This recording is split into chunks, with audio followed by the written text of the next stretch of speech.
नाशिकमधील एका कार्यक्रमात आज उपमुख्यमंत्री अजित पवारांनी चांगलीच फटकेबाजी केली। तुझ्यात जीव रंगला या मालिकेवरून अजितदादांनी मिश्किल वक्तव्य केलं।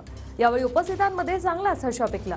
तसंच सुरेश वाडकरांची गाणी ही मंत्रमुग्ध करणारी असतात, त्या गाण्यावर शिट्ट्या वाजवू नये हे रसिकांना कळायला हवं असंही दादा म्हणाले।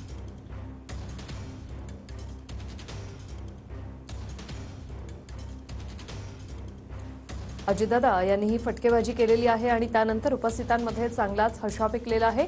तुझ्यात जीव रंगला या मालिकेवरून अजितदादांनी मिश्किल अनेक वक्तव्य केली आणि यावेळी उपस्थितांमध्ये चांगलाच हशा पिकला। एवढंच नाही तर सुरेश वाडकरांची गाणी ही मंत्रमुग्ध करणारी असतात असंही ते म्हणाले। तुझ्यात जीव रंगला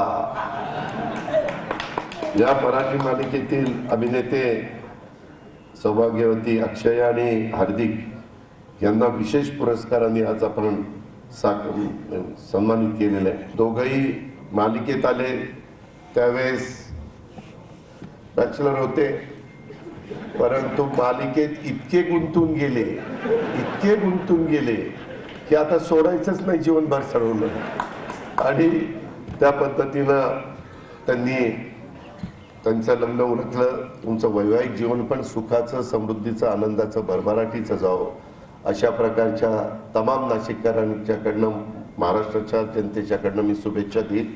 आज प्रसिद्ध पार्श्वगायक सुरेश वाडकर यांचा आवाज आणि गाणी ही रसिकांना मंत्रमुग्ध करतात। सुरेशजींनी 600 चित्रपट, 20,000 गाणी गायलेली आहेत, परंतु रसिकांनी देखील कुठलं गाणं गायल्यानंतर शिट्टी वाजवायची हे पण समजून घेतलं पाहिजे। आजचं गाणं शिट्ट्या वाजवण्याचं नव्हतं, काय आपलं मिळाले तोड मिळाली मोठं पंपार शिट्टी, असं कुठे शिट्ट्या वाजवून तुमचं काही वाया घालू नका एवढंच मी सांगतो।